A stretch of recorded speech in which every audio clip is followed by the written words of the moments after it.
Nous allons voir ici la notion d'énergie et de puissance. Une puissance est une énergie divisée par une durée. On a donc la formule P qui est égale à E divisé par delta T. Dans cette formule, P sera exprimé en watts si l'énergie est exprimée en joules et la durée en secondes.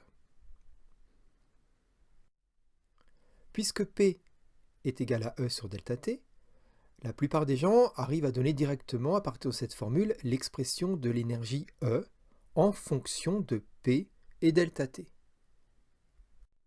C'est-à-dire E égale P fois delta T.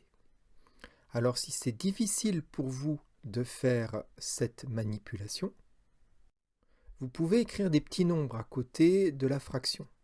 Par exemple, vous savez tous que 6, c'est 12 divisé par 2. Et vous savez tous également que 12, c'est 6 fois 2. Donc si 12, c'est 6 fois 2, 12, c'est E, P, c'est 6, delta T, c'est 2, on retrouve très facilement l'expression littérale de l'énergie, E égale P fois delta T, avec ce petit truc. On va considérer maintenant un radiateur électrique. Et sur ce radiateur, il y a une plaque où il y a les deux informations, marquées la tension d'alimentation du radiateur, 220 volts, et sa puissance, 2100 watts. Le fait qu'il ait une puissance de 2100 watts veut dire que lorsqu'il fonctionne, ce radiateur consomme 2100 joules chaque seconde.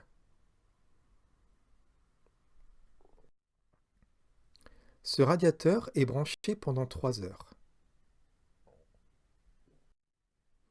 Puisqu'il fonctionne pendant 3 heures, on peut dire aussi qu'il fonctionne pendant 10 800 secondes, puisque dans une heure, il y a 3600 secondes. On va calculer l'énergie consommée par ce radiateur lorsqu'il est branché pendant 3 heures. Pour cela, on utilise la formule E égale P fois delta T. P 2100, delta T 10 800, E égale 2,268 10 puissance 7 joules. Et ça fait un nombre énorme. Donc on va utiliser une autre unité, le kilojoule. Puisque 1 kJ c'est 1000 joules, ce radiateur va donc consommer 2,268 10 puissance 4 kJ. Mais ça reste quand même un nombre très très grand pour simplement une énergie consommée par un radiateur qui a été branché pendant 3 heures. Donc on peut se dire finalement que les joules ou les kilojoules, c'est pas tellement adapté pour la vie de tous les jours comme unité. Donc on a créé d'autres unités d'énergie. On va en voir une autre, c'est le wattheure. Le wattheure, en abrégé, c'est W en majuscule petit h. Il faut faire attention, parce que wattheure, il faut bien comprendre que c'est une unité d'énergie. Et c'est troublant parce qu'on entend watt. Watt, c'est une unité de puissance, mais wattheure, c'est de l'énergie. Donc, 20 watts est une puissance. 100 wattheure, c'est une quantité d'énergie. La correspondance entre les joules et les wattheures est la suivante, c'est que 3600 joules, c'est la même chose que 1 wattheure. Donc si on reprend la quantité d'énergie que l'on avait calculée précédemment, c'était l'énergie consommée par ce radiateur de 2100 watts qui était branché pendant 3 heures, et bien son énergie exprimée en wattheure, c'est 2268 10 puissance 7 divisé par 3600, ce qui fait 6300 wattheures.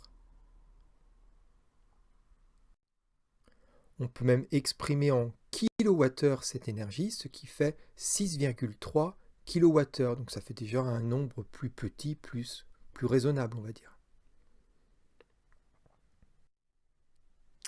Comme l'énergie électrique est facturé 0,16 € pour 1 kWh, eh bien, de faire fonctionner ce radiateur électrique de 2100 watts pendant 3 heures, ça va nous coûter 1 €.